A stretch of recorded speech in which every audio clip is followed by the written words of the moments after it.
The U.S. economy added 210,000 jobs in November, far below economists' expectations, while the unemployment rate plunged 0.4 percentage points to 4.2%, according to data released Friday by the Labor Department. More than half of restaurant guests say they usually tip workers at least 20%, according to new research from Popmenu. Nearly 6 in 10 customers said they have increased the amount they tip servers and delivery drivers during the pandemic. The Texas Restaurant Association and the legal arm of the National Restaurant Association have asked a federal court to halt the Biden administration's return to a controversial rule for determining when tips don't count as wages. The action aims to prevent the Biden administration from returning to the so-called 80-20 rule for determining when tipped workers are entitled to full wage. The Employee Retention Tax Credit, which has provided significant aid to restaurants and hotels and other businesses across the country, was discontinued as a result of the passage of the infrastructure bill. Congresswoman Carol Miller, Republican from West Virginia, yesterday introduced the Employee Retention Tax Credit, ERTC, Reinstatement Act, which would restore ERTC for the fourth quarter calendar of 2021.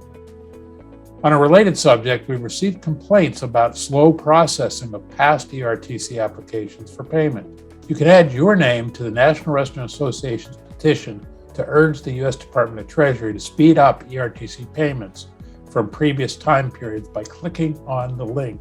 Also, the NRA is hosting a webinar on Thursday, December 16th to review the current status of the ERTC and tax compliance issues to be aware of for 2022 filing.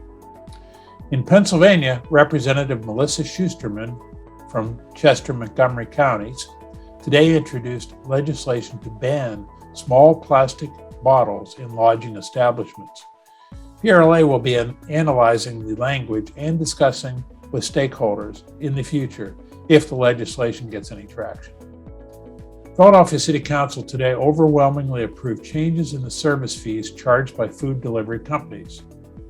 Under the bill, the 15% cap will remain, but restaurants may opt into a higher fee tier in return for additional services from delivery companies such as DoorDash, Grubhub, and Uber Eats.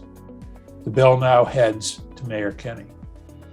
On March 2020, OpenTable launched the State of the Industry site to illustrate how COVID-19 has been impacting restaurants around the globe. More than a year later, the data from restaurants on their platform continues to tell a powerful story, identifying moments of recovery as cities, states, and countries reopen. You can access the site by clicking on the link in the update and use the drop-down menus on the site to drill down to the city level with much of the data. The first debate amongst Pennsylvania GOP gubernatorial candidates has been set. The debate will be held at Dickinson College on Wednesday, January 5th, 2022. It will also be on PCN TV. A long list of candidates who have announced their intentions include former U.S. Representative Melissa Hart, State Senator Jake Corman, former U.S. Representative Lou Barletta, Chester County Chamber of Business and Industry President Guy Shiraki, and longtime GOP activist Charlie Giroux. The long-awaited redistricting process in Pennsylvania kicked into high gear Wednesday as House Republicans released proposed new congressional districts.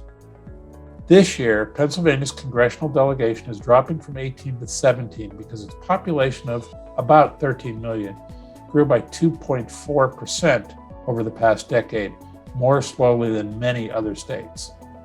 Lastly, congratulations to Christina Burke on being named a runner-up in the Be Well Philly 2021 Health Bureau Challenge. Christina will receive a $2,500 donation to Hospitality Assistance Response of Pennsylvania, HARP, for her efforts to make positive changes in the health and wellness of her local community. Thank you, Christina, for supporting HARP. I'm John Longstreet with another edition of It Happened This Week. Thanks for tuning in, and I'll see you again next time.